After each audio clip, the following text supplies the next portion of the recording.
اعوذ باللہ من الشیطان الرجیم بسم اللہ الرحمن الرحیم۔ اب یہ جو التذکیر بآلاء اللہ، یہ بڑا منفرد سا انداز ہے اس سورہ مبارکہ کا۔ قل الحمد للہ وسلام علی عبادہ الذین اصطفیٰ، کہہ دیجئے کل شکر اور حمد و تعریف اللہ کے لیے ہے اور سلام ہے اس کے ان بندوں پر جن کو اس نے چن لیا۔ ان اللہ اصطفیٰ آدم و نوحا آل ابراہیم و آل عمران علی العالمین، یعنی تمام رسول جو چنے ہوئے، انبیاء چنے ہوئے ہیں، ان سب پر سلام۔ اللہ خیر مما یشرکون، کیا اللہ بہتر ہے، سوچو غور کرو، یا یہ جن کو انہوں نے شریک کیا ہوا ہے۔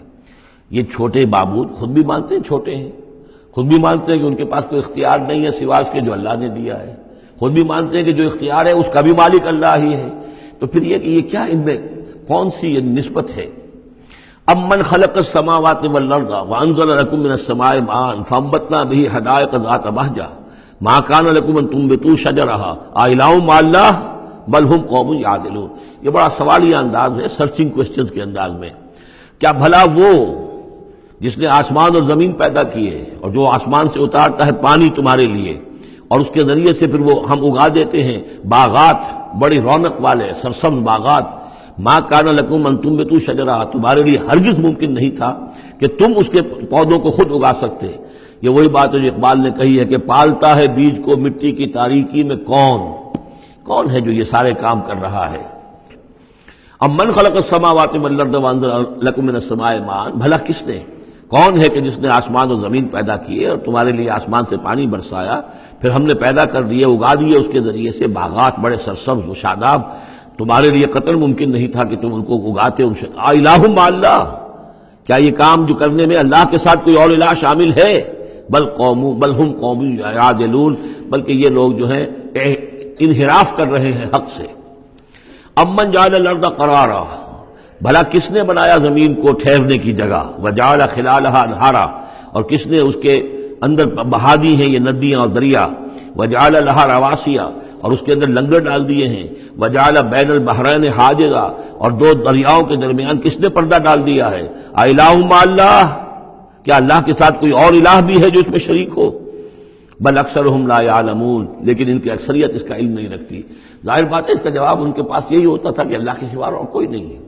اس کو سمجھ لینا چاہیے، اس لیے کہ جو مخاطب تھے ان کے نظریات کیا تھے، ان کے عقائد کیا تھے، ان کا موقف کیا تھا، اس کو جاننا بہت ضروری ہے۔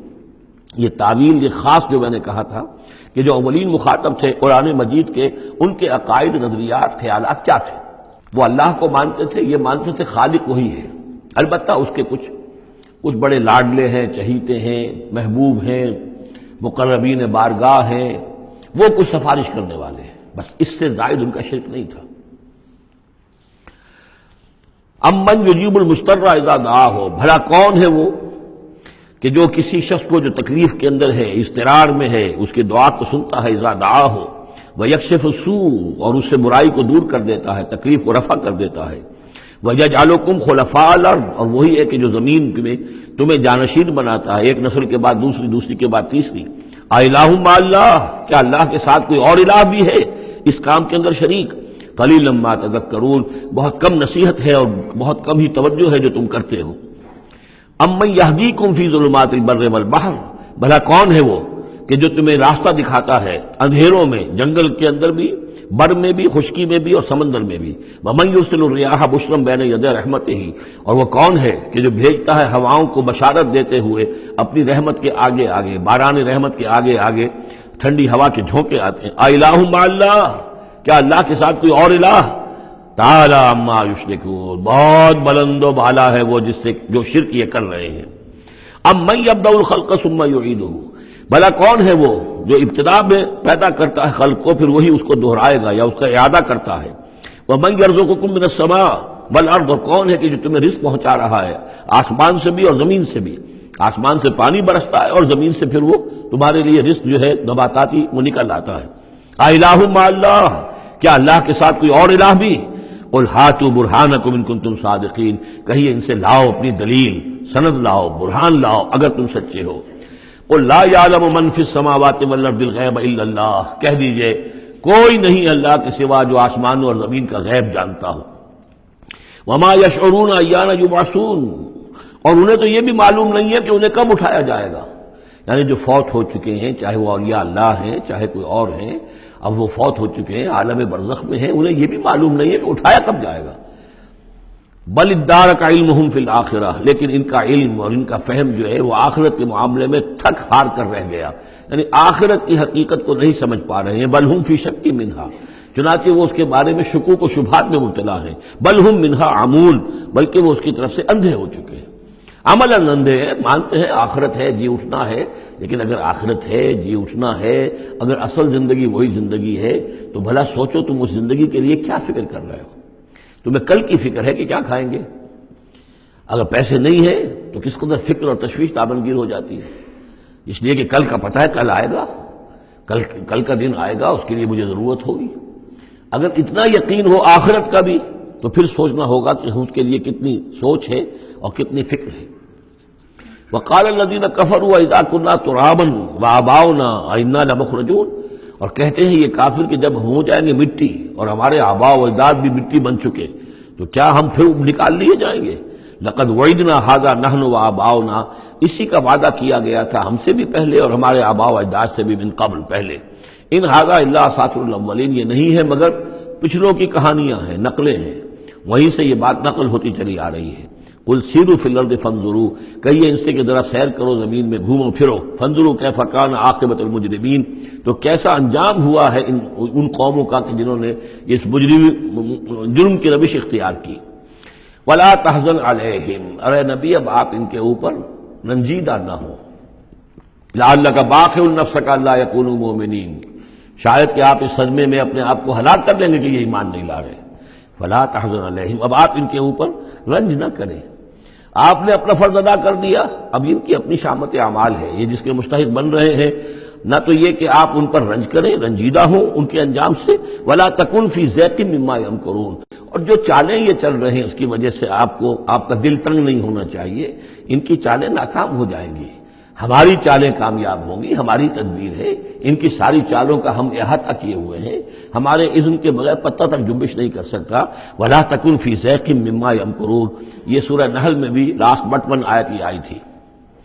وَيَقُولُونَ مَتَىٰ هَٰذَا الْوَعْدُ إِن كُنتُمْ صَادِقِينَ، اور وہ یہ کہتے ہیں کہ اگر تم سچے ہو تو بتاؤ یہ وعدہ کب پورا ہوگا، یہ کب آئے گی قیامت اور کب یہ سارا معاملہ ہوگا. قُلْ عَسَىٰ أَن يَكُونَ رَدِفَ لَكُمْ بَعْضُ الَّذِي تَسْتَعْجِلُونَ، اور وہ چونکہ رسول جب آتے تھے تو 2 چیزوں کی خبر دیتے تھے، ایک قیامت کی اور ایک اس کی کہ اگر ہمیں نہیں مانو گے، ایمان نہیں لاؤ گے، ہماری اطاعت نہیں کرو گے تو دنیا میں بھی عذاب آئے گا. تو ایک قیامت ہے اور ایک عذاب. تو یہاں اس عذاب کی بات ہو رہی ہے. وَيَقُولُونَ مَتَىٰ هَٰذَا الْوَعْدُ إِن كُنتُمْ صَادِقِينَ، یہ جو عذاب کی آپ نے رٹ لگائی ہوئی ہے کہ عذاب آ جائے گا، عذاب آ جائے گا، کب آئے گا یہ عذاب. قُلْ عَسَىٰ، بتائیے اگر آپ سچے ہیں. قُلْ عَسَىٰ أَن يَكُونَ رَدِفَ لَكُمْ بَعْضُ الَّذِي تَسْتَعْجِلُونَ، کہہ دیجئے ہو سکتا ہے کہ جس چیز کی تم جلدی مچا رہے ہو ان میں سے کچھ چیز جو ہے وہ بالکل تمہارے قریب آ چکی ہو، تمہاری پیٹھ تک پہنچ چکی ہو. ردیف کہتے ہیں جو کسی گھوڑے پر آدمی بیٹھا اس کے پیچھے جو بیٹھا ہے وہ ردیف ہے، جڑا بیٹھا ہوا ہے پیٹھ کے ساتھ. تو اس طریقے سے کہ تمہارے ساتھ جو وہ شامت ہے تمہاری، وہ تمہاری پیٹھ کے ساتھ لگی ہوئی آ چکی ہے. اور اس میں اشارہ ہے غالباً غزوہ بدر کی طرف کہ اب زیادہ دیر نہیں ہے کہ تمہارے اوپر وہ عذاب الہی کی پہلی قسط جو ہے وہ نازل ہو جائے گی. فَإِنَّ رَبَّكَ لَذُو فَضْلٍ عَلَى النَّاسِ وَلَٰكِنَّ أَكْثَرَهُمْ لَا يَشْكُرُونَ، اور یقیناً آپ کا رب جو ہے بڑے فضل والا ہے لوگوں کے حق میں. وہ تاخیر کر رہا ہے تو یہ اس کا فضل ہے، اس کا کرم ہے، اس کا رحم ہے. وَلَٰكِنَّ أَكْثَرَهُمْ لَا يَشْكُرُونَ، لیکن ان کی اکثریت شکر نہیں کرتی. وَإِنَّ رَبَّكَ لَيَعْلَمُ مَا تُكِنُّ صُدُورُهُمْ وَمَا يُعْلِنُونَ، اور یقیناً آپ کا رب خوب جانتا ہے کیا چھپاتے ہیں ان کے سینے اور کیا ظاہر کرتے ہیں، کہہ کیا رہے ہیں، اندر کیا ہے. اندر تو جیسا کہ ہم پہلے پڑھ چکے ہیں، وَاسْتَيْقَنَتْهَا أَنفُسُهُمْ جَحَدُوا بِهَا، انہوں نے انکار کیا ظلمًا وعدوا. وَاسْتَيْقَنَتْهَا أَنفُسُهُمْ، ان کے دل تو اندر سے جانتے تھے کہ بات صحیح ہے، محمد جھوٹے نہیں ہیں، قرآن حق ہے، بات مان چکے ہیں، دل گواہی دے چکا ہے، لیکن اپنی ضد، اپنی ہٹ، اپنا تکبر، اپنا حسد، اپنی چودراہٹ، یہ ہے کہ جس کی وجہ سے رکے ہوئے. وہی بات کہ جو کہ اہل کتاب کے علماء کے بارے میں تھی، یعرفونہ کما یعرفون ابناہم، ایسے پہچانتے ہیں محمد کو اور قرآن کو صلی اللہ علیہ وسلم جیسے اپنے بیٹوں کو. تو جو کچھ ان کے سینوں میں چھپا ہوا ہے وہ تو ایمان ہے کہ وہ مانتے ہیں اس کو کہ یہ بات صحیح ہے، لیکن وما یعلنون، زبان سے انکار کر رہے ہیں. وما من غائبۃ فی السماء والارض الا فی کتاب مبین، نہیں ہے کوئی بھی شے چھپی ہوئی، غائب شے، غیب کی کوئی شے آسمان کی یا زمین کی، الا فی کتاب مبین، وہ ایک روشن کتاب میں موجود ہے۔ یہ وہ کتاب ہے اللہ کا علم قدیم جو ہے، گویا کہ اسی کو کتاب کہا جا رہا ہے۔ صدق اللہ العظیم۔